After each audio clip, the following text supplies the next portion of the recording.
So today, boys and girls, Miss Allison has created a brand new program just for us.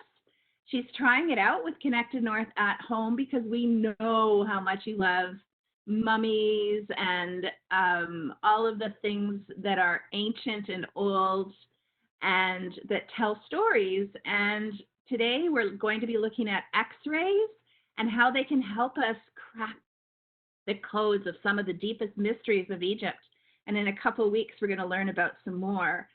Oh, you're on the good side now other than yesterday. I think they liked being on the dark side a little. I think it's good to explore with both, right? It's always good to have as many perspectives as possible. That's what I take from Star Wars, at least. Yeah, and we learned a lot yesterday. So I'm going to turn you over to Miss Allison because I know it's going to be really super fun and way cool and really interesting. And I want you to put those archaeologist hats on and think of all of the cool things that history is telling us. So let's go over to you, Miss Allison.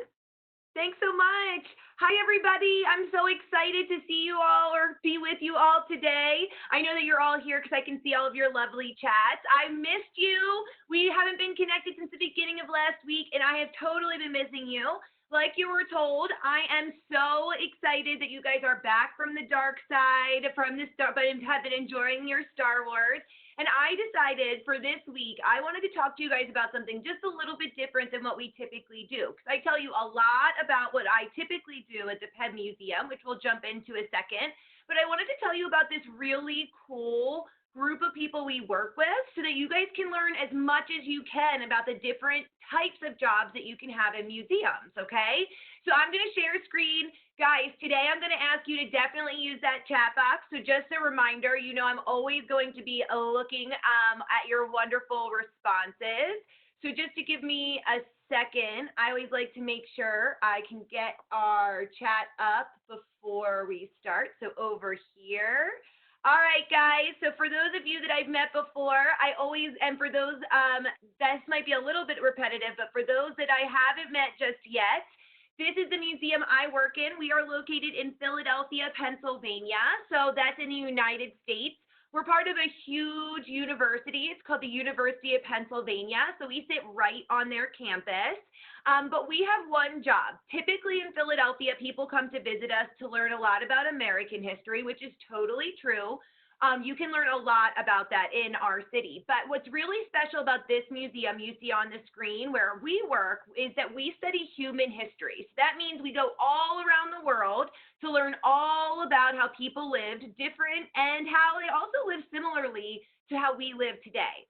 Now, we have these big digs called excavations. These excavations have happened on almost every continent and reveal ancient cities. Now, what we also like to do, as you guys know, is we like to make sure that looking at an object, that's not going to be the only way we look at information. Instead, we're super interested in understanding more about language, how people were writing and speaking to communicate. And I love that somebody says they want to be an archaeologist when they get older. Hopefully, you will be. I'm sure you will. You guys are all so great at being archaeologists. And the real big goal, guys, is what we do, both archaeologists and anthropologists, those are scientists or social scientists that study people, is we just want to learn about the sets of behavior that connect people, right? Their culture, just like we all have culture that we share. If anyone is a gamer, that means we might share culture, right? We are in the same gaming experience. I like PS4, but I've also played on all of the PS3s, 2s, and also even Xbox. So hopefully some people are in some gaming culture like I am. Now, you guys know we actually do have human remains at the museum, and we do have real-life mummies. Now, we have mummies that come from different areas around the world, human mummies, but they weren't all mummified with the same intention as those of an ancient Egypt. Now, we are, however, going to spend some time looking at some things that are mummified in our collection, and it is going to specifically come from our ancient Egyptian section. But first, what I want to do is dive a little bit deeper into some of the work that we do, right? This idea of our job to study human objects, that means the objects people used and left behind. And also, I want to introduce you to a new a new group of friends that we haven't talked too much about, but they are essential. We need them to make sure all of our objects stay in really, really good shape, okay? So we've been meeting a couple of different times, and I always say objects, but we actually refer to our objects as artifacts. Now, I want you guys to use that chat box. I know how great you are. Can you tell me, what is an artifact? Go ahead and put some words in there or brief descriptions of what you believe an artifact would be. What is an artifact? Okay, great. So we have some suggestions coming in. So somebody suggests maybe a fossil. Good suggestion. Another suggestion coming in, something old. Let's see. I would agree with both of these that something old might come to mind. You might think of fossils as human remains, okay? I always like to say some of the things, the way that we define it, because it is really important to think it like this, is an artifact is anything made or modified by man. So someone else just came in and they said something you find from a long time ago, maybe a pot, maybe a vase, maybe it's a piece of history that's ancient. Somebody said something to 10,000 to 0 years ago, and something that's old, maybe even old-fashioned. Okay, great. So you guys are on to it. Now, I have a question. I have two objects here on screen. I'm going to call this object, you see my mouse pointer circling, this is object 1. And right over here, what you're seeing on the screen with my object circling is object 2. I want you to tell me in the chat box, put a 1 if you think this object right here is an artifact, and put a 2 if you think that this object right here that I'm pointing at is an artifact. Okay, so lots of answers coming in, and overwhelmingly, the majority has been, oh, okay, so a lot of people are saying 2. We have some people coming in saying 1, and we also have some people coming in and saying both. Really, really great, guys. I love all of these different responses, but it does look like the 2s are winning. Now, what we have here, okay, the reason that we call this object an artifact and not this rock is for a very specific reason. Now, these rocks, okay, nothing has changed about that rock. I brought this rock up from the middle of the museum, what we call our mosaic courtyard, and we haven't changed anything but the location. So nothing's changed about how it was naturally made, right, how it came from the earth. Now, what we have, number 2 here, what we have defined as an artifact, this is actually something that was shaped by human hands. Even though it's in the same material as that rock, this actually was shaped for a purpose, right? Maybe that was to make sure you could get food, to build a shelter. Maybe it was a tool that you could use within the kitchen, or even wear as decoration on your body if you needed to. But there's a reason someone shaped it like that. So good job, guys. I see some people saying, oh, there could have been things in the rock. Great, great, great suggestions. But that's how when we're digging, right? The first thing we have to do is make sure we know what's natural, that rock, and what's something that might have a little bit more meaning that can help us learn about the past. So you guys are so awesome. So let's take a minute and explore this just a little bit, okay? So I have 2 objects on here, and this is going to get to one of the suggestions that we had about fossils. So two sets of objects on here, okay? Only one is an artifact, okay? So right here on the left side of the screen, or my left side, what my mouse pointer is circling, this is going to be our number 1. And right over here, these bones of a dinosaur are number 2. So go ahead, you guys are already jumping ahead of me, and you're so good. Tell me if you think this right here, this canoe, is an artifact. Press 1. And if you think that, no, not that canoe, but these fossils are an artifact, press 2. Go ahead and click 2 in that chat box. You guys are so good. Awesome, awesome. You're absolutely correct. Overwhelmingly, we have number 1. But we do have someone coming in talking about these fossils. So I love that we bring these up, because guess what, guys? Archaeologists, we are not super interested in dinosaur bones. Those fossils, again, those are natural. Our friends, paleontologists, they're all about these dinosaur bones. They want to preserve them the same way we want to objects. Now, fossils are going to be different. We're going to call our friends, the paleontologists that study dinosaurs, and we're going to say, we found some fossils for you. We won't collect those as part of material culture. Again, kind of like that rock, it's natural. So we leave that to our friends. The canoe, though, good job, guys. We absolutely are going to have to shape that from wood. Individuals would have to make that for a purpose. You guys are so good. All right, last time. Which of these is an artifact? They're both Sphinx. This first one right here is the 14.5-ton Sphinx you can find in the Penn Museum.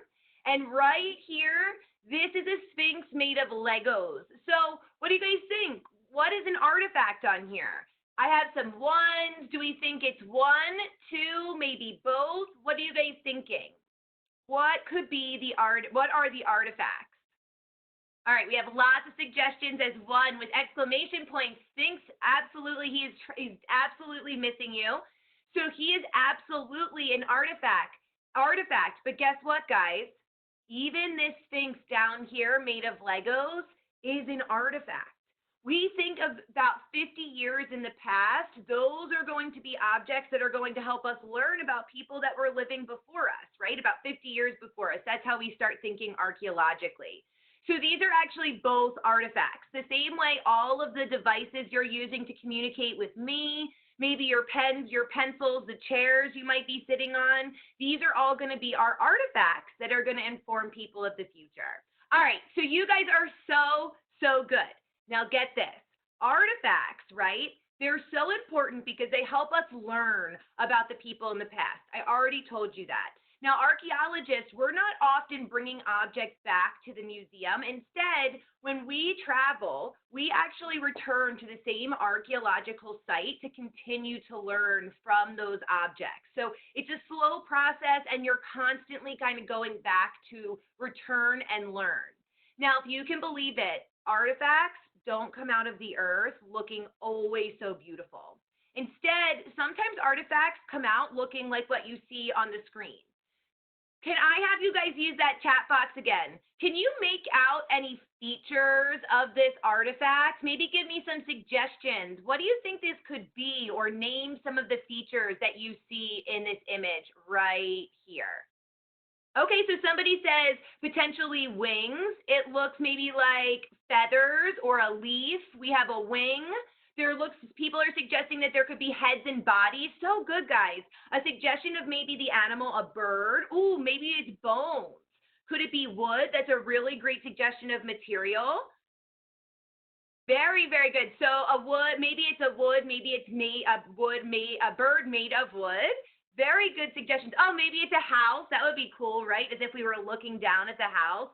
Oh, I love that. Maybe it's a toy connecting us to the young guys that might have been using it, or a roof. Awesome, guys. Okay, great. So these artifacts, I like that we also have one more coming in, an old toy and a snake. I like all of these suggestions. So guys, from this image, it really could be anything you're suggesting here. And our program today, the workshop we're going to be what we're really going to be focusing on in our workshop today is how we take artifacts that look like this to transform them using science into the state they were actually made, right? How they looked when they were first created. So this artifact, you guys did a great job. There absolutely is wings. So this is kind of a mythical creature from ancient Mesopotamia.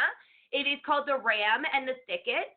So right here, when we had some of our friends talk about the head and the body, absolutely great observation, guys. So that would be the head of the ram. So that's typical in ancient Mesopotamia. And then right here are the legs. So good. And all of you guys did such a great job calling out the wing, which could actually look like a roof of a house, especially if we're thinking about ancient Rome. So great job. Like just thinking about some of the stuff we've talked about. And even though you can't see it, right, this is actually does have some wooden elements to it. So you guys did an awesome job using those amazing observations. So let me introduce you to the amazing humans who take artifacts that look like this and make them this. They're called conservators. Now, these conservators, every museum has a conservator. We have a very special type of conservation because we are trying to preserve material culture from the past. So our conservators, our group of scientists, they actually come with so many different types of thinking. Some of them think like artists. Some of them think like historians. Some of them think like archaeologists, but they all have this viewpoint, this perspective of thinking as a scientist as well. So what we're going to do is talk about their work, but first let's talk about their tools. This image here is just of one of the many conservators we have working at the Penn Museum. Now, she is actually holding and surrounded by a number of tools. I want you guys to use the chat box to tell me, what are some of the tools you see our conservator using? Or what is surrounding our conservator as well? So what are some tools we see in this image? It is a cool job. Okay, awesome. You guys got it right off the bat. So we have this paintbrush. That's a really, really, really good observation. So there's a question, what is she making? So while you guys are filling in your responses, I'm just going to respond to that. So what she's not actually making anything. She's working on a scientific method to save an object from damage. Great question, Tristan. Okay, so we have a suggestion of a stabber of some sort with someone that came in as well with tweezers. So very good. So we have our tweezers. We have a paintbrush.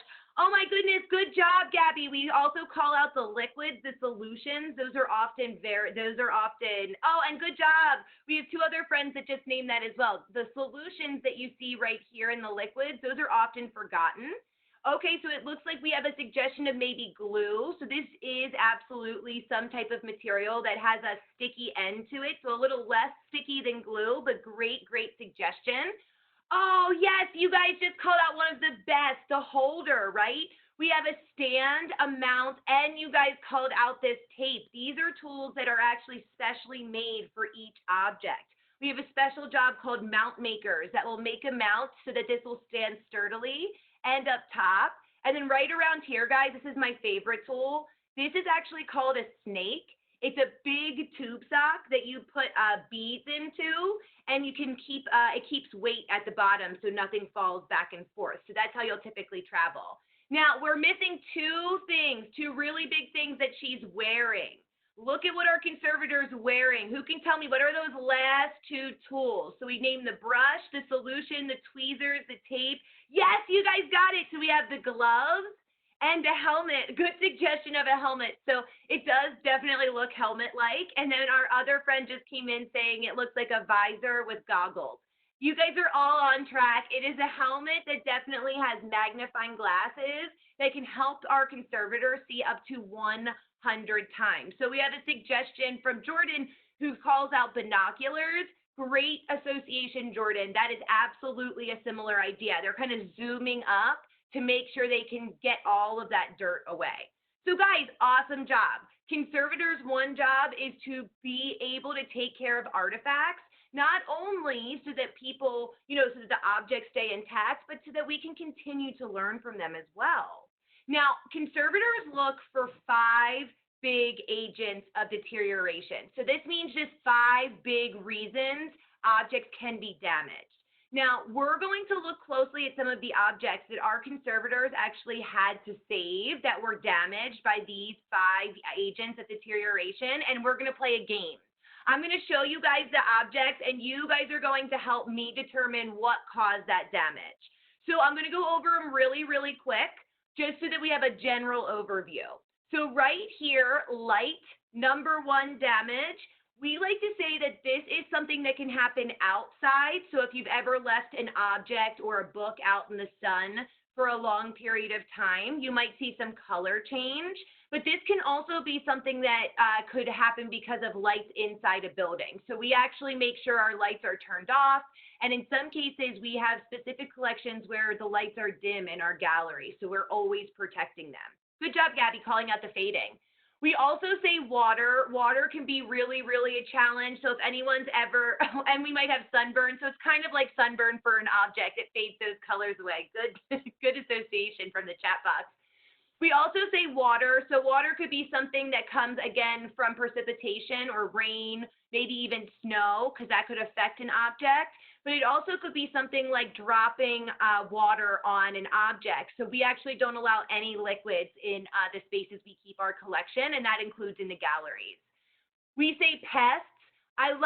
We want to make sure that all of the pests are respected, but we don't want them in our building, okay? So any mouse, moth, small little fly, we have a special team we call. Snails is a suggestion. Definitely no snails for me. We pick them up and we actually remove them from the building, so we make sure none of the objects get eaten. Good job. Then we also talk about pollution. Pollution means, of course, what we might be familiar with from cars or factories. But when you're thinking about objects underground, sometimes even in tombs, we consider pollution being built up dirt and grime. And then finally, we talk about physical force. So hopefully you guys know, if you're in a museum or when you meet your new friend that's going to be at a gallery, you don't want to be pushing anybody around. Accidents happen. But in some cases, when we look in the ancient worlds, we actually find objects that come purposefully broken. So we have to work to put together objects that were destroyed. And we unfortunately still see that today. So what we're going to see is we're going to look at these objects, and I want you guys to help me determine which one of these crazy agents caused the damage of these artifacts, okay? So right here, what do you think caused the damage that we see in the center of this paper? Do we think, you guys can put the number of what you think caused the damage. Do you think it's 1, pollution, 2, pests? Do you think it's 3, light, 4, water, or 5, force? So go ahead and put the number in the chat box. All right, it looks like we have a steady suggestions between 2, 4, and 5. All right, so it looks like 4 and 2 are leading the pack. So 2 and 4 seem to be leading the pack. Let's see. Let's get maybe a couple more in. We'll see what it is. And my friends, the 2s have it. It absolutely is this idea. This little bug got into a piece of paper. It ate away at the middle of this archival note. Thankfully, we have this object in the collection. If we didn't, we would have lost that information. So that's an example of why we want those pests out of here. All right. So 2's gone. What do we think about this piece?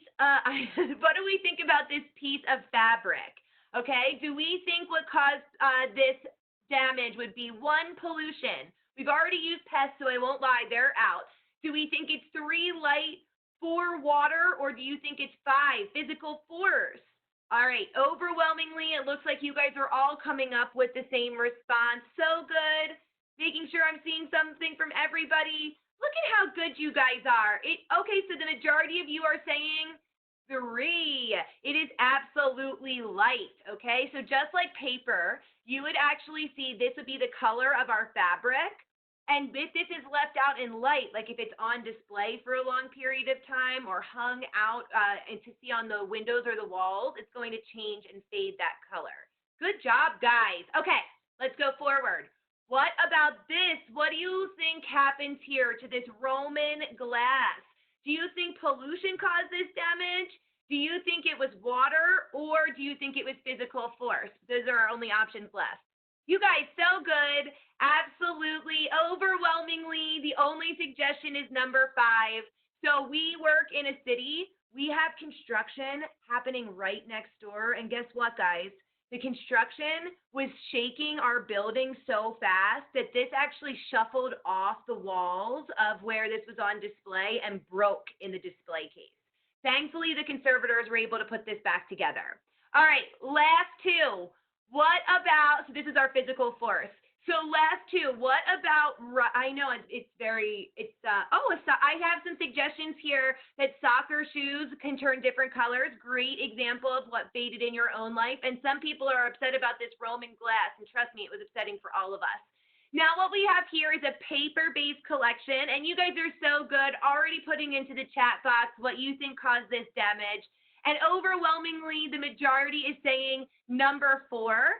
So there is actually a pipe that burst, and thankfully a lot of the collection was able to be saved, but a small piece of this artifact, which you see circled right here, did actually get a little bit of damage. It's now being conserved by laying flat out of the light and with low tape kind of pushing down each side of that experience. So good job, guys. And our last right here is our pollution, okay?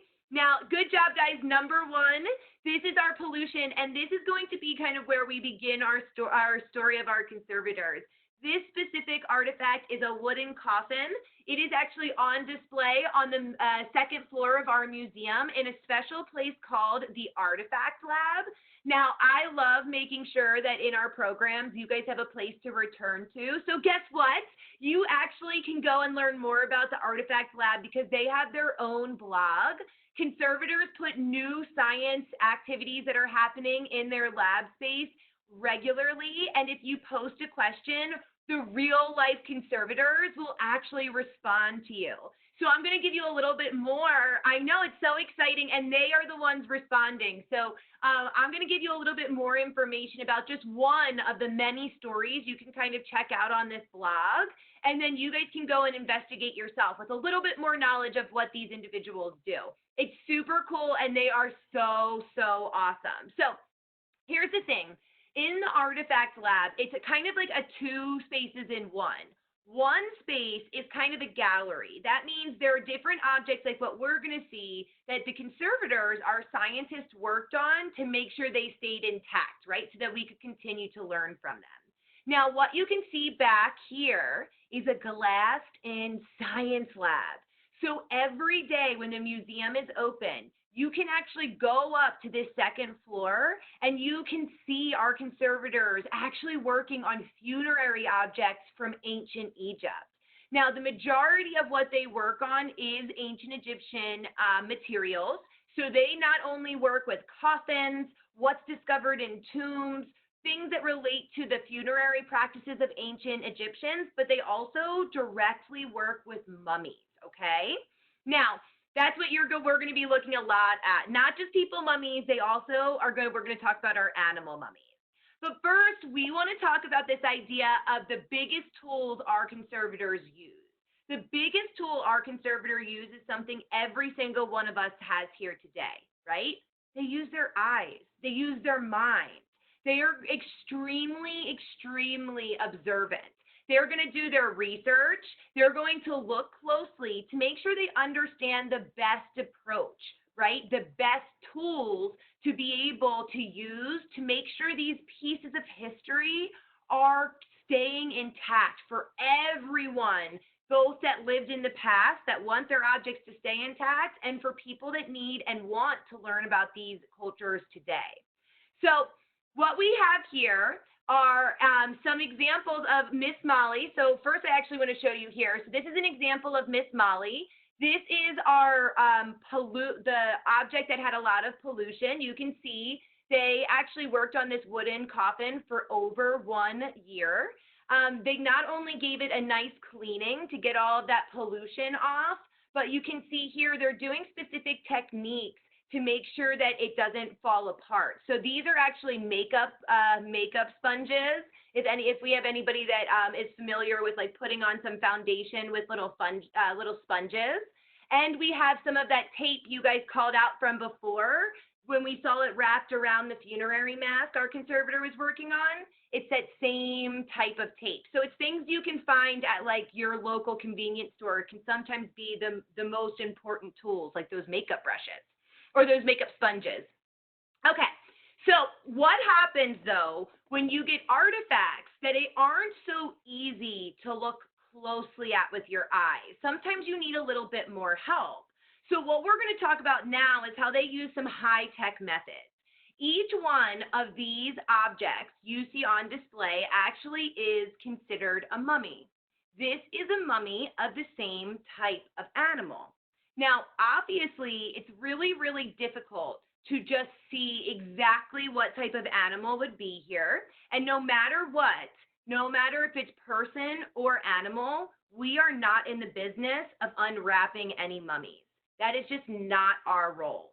Our role is to keep these intact the way the individuals intended them to be when they were laid to rest in hopes to fulfill that need for the afterlife. So it looks like some of you guys might even have a suggestion of what type of animal it would be, but first let's show you what we do. So in some cases, right, like what we see boxed in blue here, we actually have some evidence that is being revealed. We can look closely using a tool called a microscope. Now, when we look at with our bare eye, we do see some evidence of damage. When we look under with a microscope, we can actually see these are feathers. So my friend that suggested that this could be a bird, you are 100% correct. This is a specific type of bird. Now remember, they're all different types of birds, right, when we're looking at Egypt. So we need to define what type of bird, because there might be a bigger connection. Why would we want to mummify a bird? What kind of bird could it be, right? So we do get some really cool up-close looks at different parts of that bird or that animal. So this is examples of what Miss Molly is looking at with feathers. So that was immediately available because it was poking out of our wrappings. Then in something like this, it's not that easy. Oh, somebody has even just said the word, so I'm really excited. It's not that easy to tell exactly what this could be. And remember, we're not very interested right now in making a hypothesis. We really want to understand scientifically what this could be, what this object, what these remains really would be. So, because in some cases you don't always have the bones. This was a bird, and our friend did make the right suggestion. When we do use X-ray technology, we're actually able to find out, looking closely and working with our archaeologists that study bones of animals, that this is in fact an ibis. So Aiden, awesome. We had our friend Aiden in the chat box suggest ibis, and we had another friend say it looks like a bat. It did kind of look like a bat to me. I can see that. Now, an ibis has a very specific bird structure, and right here is really important. It's actually the beak. If you look closely, an ibis, which is a specific bird that's related to ancient Egypt, not just because that bird was found in that area, it actually had a really close significance to a specific god and a belief system. You can see the ibis beak right here, almost outside of those mummy wrappings. Now, when we look at the skeleton, like Miss Molly and Miss Alexis did here, you can see how that matches up, both the beak with the remains. Now, when we use that technology for the other mummy that we looked at before, we're now able to see those very, very specific features that help us know, using X-ray technology and then those eyes as observation with that comparison of the skeleton, that this is in fact a bird that's an ibis. You can see much better here the skull and the beak and how that would kind of poke down to the belly button of the bird, okay? Now, we love learning more. We actually, at the very bottom of the museum, there's a whole set of labs, and one room is dedicated to X-rays of different physical remains, some of them even being these animal mummies.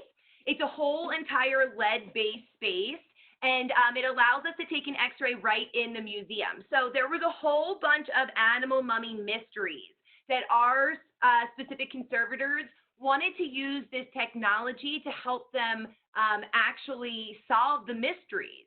So as you can see right here, they packed up all of these bundled up small mummies.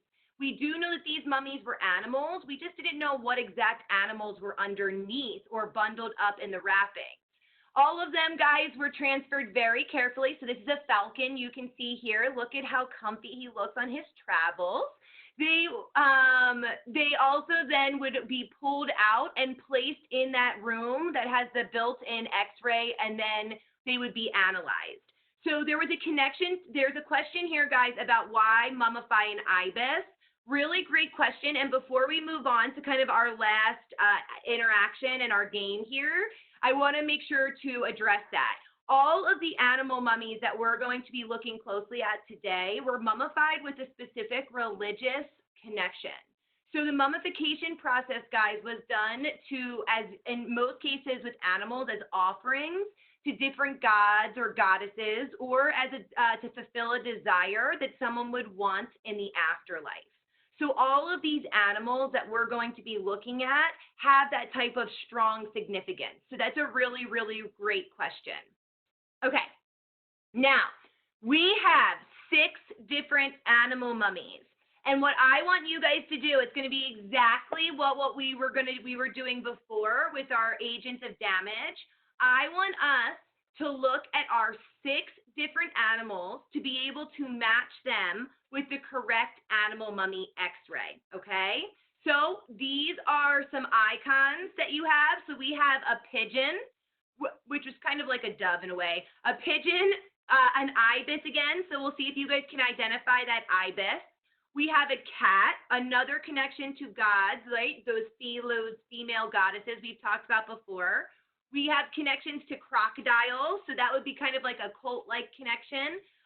We have snakes that are going to be around, and we have a shrew. Now, a shrew is a really small little creature. I'm just going to go back. You can see here, similar to like a mole or a mouse. It would get into the garden and maybe eat away at some things, okay? So here is our first one. Are you guys ready? Let's see if you can match the animals that could be in these wrappings. So here is our animal mummy. It's a nice little package. Doesn't give us any indication of these animals, right?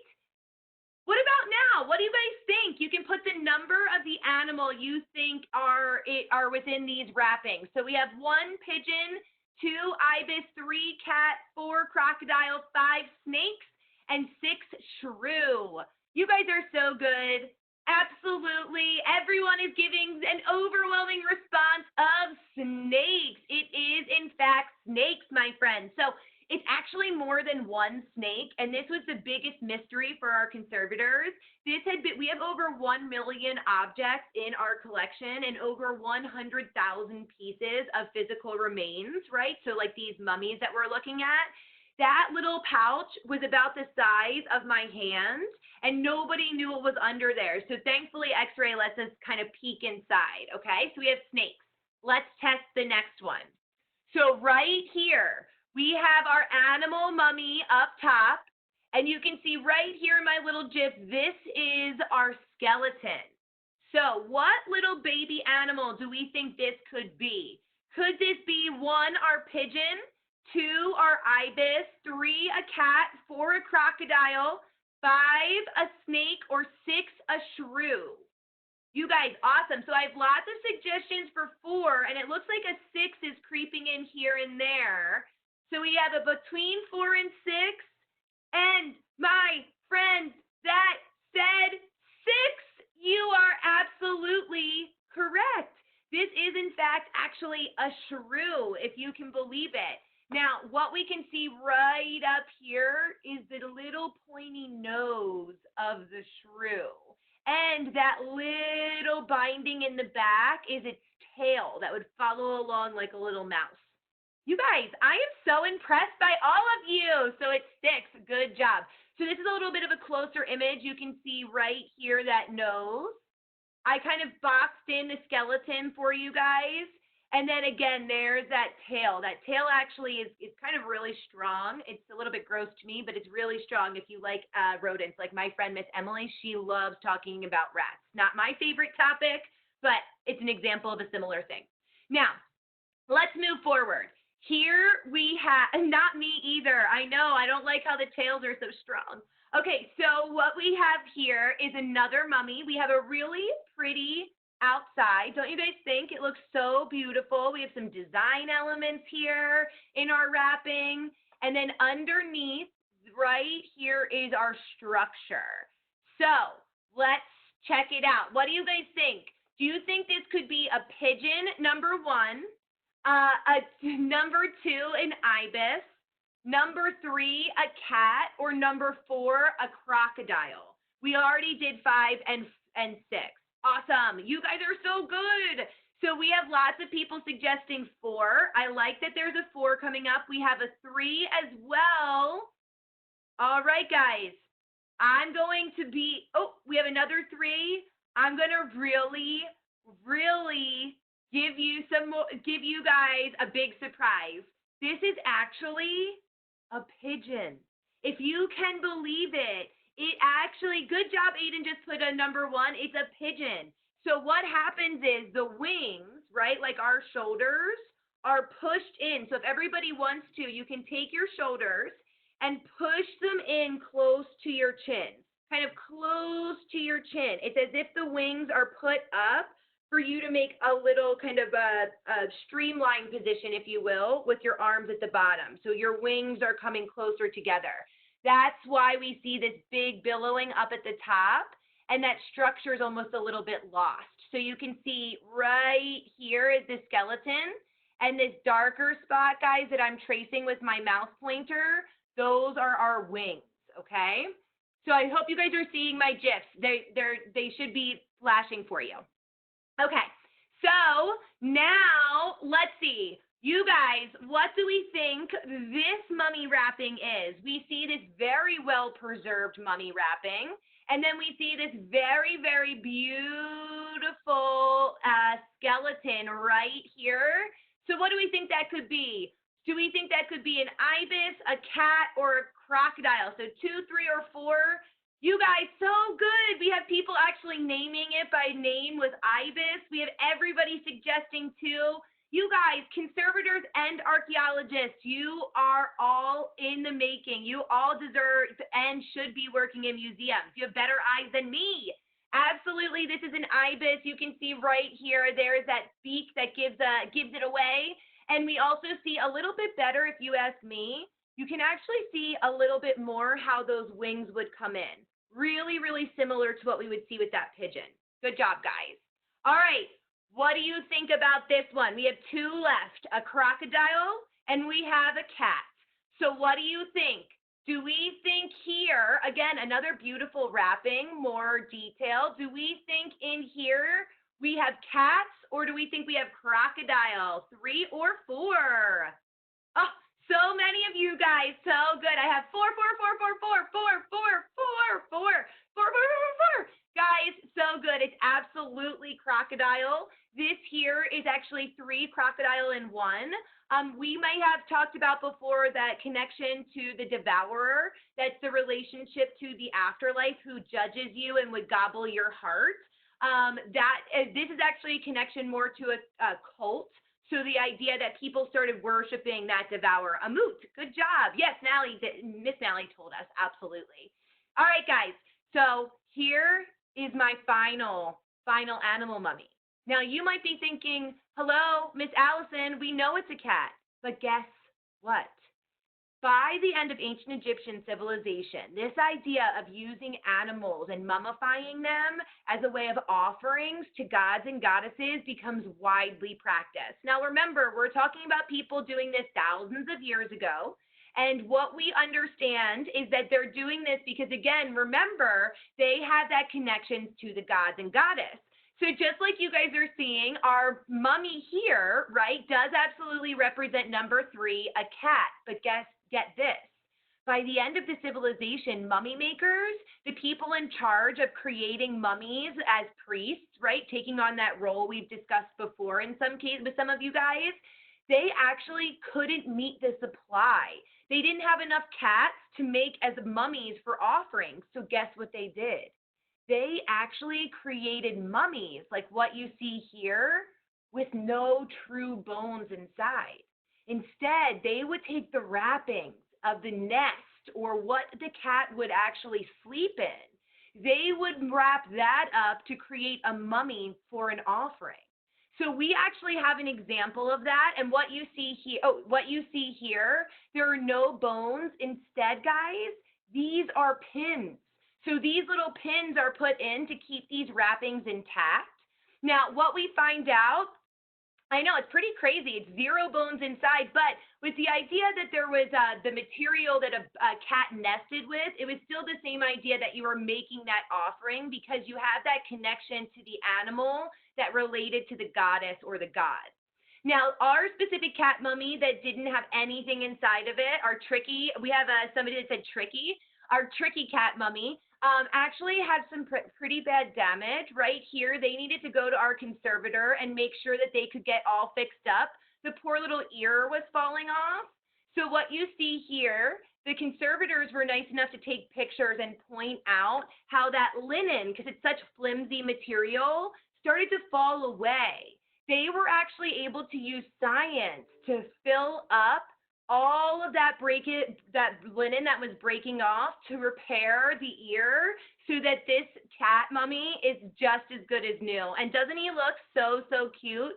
Super happy. I always think that he always looks super fun, and he even seems happier with his ear all fixed up. Now, we have lots more that you guys can check out on the Artifacts Lab blog, but that takes me to the end of our lesson. I always like to leave at least 10 minutes for us to chat together. So I'm going to stop sharing screen if that's okay with you guys, and I'm going to see if anybody has questions, and hopefully I can answer to the best of our ability. So does anybody have questions for me? It can be about our lesson. It can be about other things that are going on in the museum, anything you guys like to know. That was awesome, Miss Allison. Did you have fun? I loved it. I was playing the game too. Oh, good. Yes, I saw that tricky cat mummy. That, guys, if we were doing Star Wars, I bet you on the dark side they would have those tricky mummies, huh? Yeah, I bet you they would. So Charlie and AJ would like you to know, what is your favorite part of the museum? I think I know. So my favorite, that's such a hard question because I'm missing it, of course, so much right now. But one of my favorite parts is being able to go into all of the different galleries and find all of the different materials I collect in Minecraft. So I love, love, love our Ancient Mesopotamia gallery because there's lots of Minecraft materials in there. And then I also love our Native American Voices gallery, which was actually a gallery put together with individuals from Native American nations here in the United States that came together and decided what artifacts should be on display, and also were nice enough to share their stories about the artifacts and created a video. So it's a really amazing immersive experience that connects you to our purpose, which is really just making sure objects represent groups of people and the culture that's still very present today. It's very much my favorite. Yeah, and I love that gallery too. You showed that to me. It was beautiful. Yes. C would like to know, have you ever been present when they undid a mummy? So I have never been present to undo a mummy because we actually work really hard to make sure none of the wrappings come off. However, there are two mummies that come to mind that I feel particularly close to, and you guys could actually visit. One of them actually has their teeth showing, so he was almost smiling at me, and that's where all of his wrappings came off. And then another mummy, his toes, the linen just didn't stay around his toes, so we don't add any wrappings either. We just keep them intact the way they were. So his stinky toes are kind of peeking out. So those are my favorites and the closest I've ever gotten to seeing those different remains. That's awesome. And Kerrigan said she was making a pipe cleaner mummy the whole time. I'd love to see that, Kerrigan. If you could share that with me, that would be awesome. Yes. And Charlie and AJ want to know what your favorite artifact is. Oh, such a great question. So, that's such a hard one. I love all of our different artifacts. Of course, the Sphinx holds a special place in my heart because he's so unique, and it's one of the largest ones you could ever see in the United States. So I hope we can all explore it together one day. But my favorite type of artifact is actually a cylinder seal. And some of us may have talked to them about them before, but they are a small little object that used to be worn on bracelets or necklaces or around waists. And when they were rolled, these little stone artifacts were rolled across clay, they actually would be like the signature of individuals and identifying them with pictures of their jobs. So that's my favorite type of artifact. That's awesome. And Charlie, these are fabulous questions. Yes. Thank you. Gibbler, I am going to send you an email today. Thank you. Guys, these lessons only work because you're so amazing. Hello. Amazing. Charlie and AJ would like to know, what is your favorite part of your job? Oh, Miss Allison, you're so good at your job. My favorite part is literally being able to meet with all of you. I have told Miss Mally and Miss Katie a number of times that, especially in the time where we're all in a situation that connects us, which is learning how to be innovative and learn at home together or in different situations than what we might be used to, all of you and all of Connected North has been my driving inspiration. So honestly, I love connecting with all of you and helping you know that if you find yourself in Philadelphia, then you have a place, a home at the Penn Museum, and that no matter where you go, if there is a museum, that is a place where you belong, and that you definitely can take on those objects and be the teacher for the group you might be with. And you were one of the first people when all of this happened. You said you were one of the first people that said, Miss Mally, Miss Katie, we want to help you. Yes. So Gabby, I think she did say her favorite artifact was one of the seals. And you've inspired Charlie and AJ to become an archaeologist. Yay! Oh, I love to hear that. I hope that we're going to keep staying connected. And don't worry, the coolest thing about archaeology, guys, is that there's no way we've excavated everywhere, and we get to learn new things. Like, every day there could be a new discovery that helps change the entire way of thinking for so many people. It's so exciting. Okay, so we know that we're out of time, and this was fantastic. Thank you for making this session for us. Of course. Girls and grandmas and grandpas and mums and dads and aunties and uncles, please come back at 3 o'clock Eastern, 2 o'clock Central for Shuna, the art session. It's going to be really cool. I know we love our art sessions. Everybody loved this at Miss Allison. Oh, fun. I'm so excited. So we'll see you again soon. Of course. I'll see you guys soon. Thanks so much. Have fun.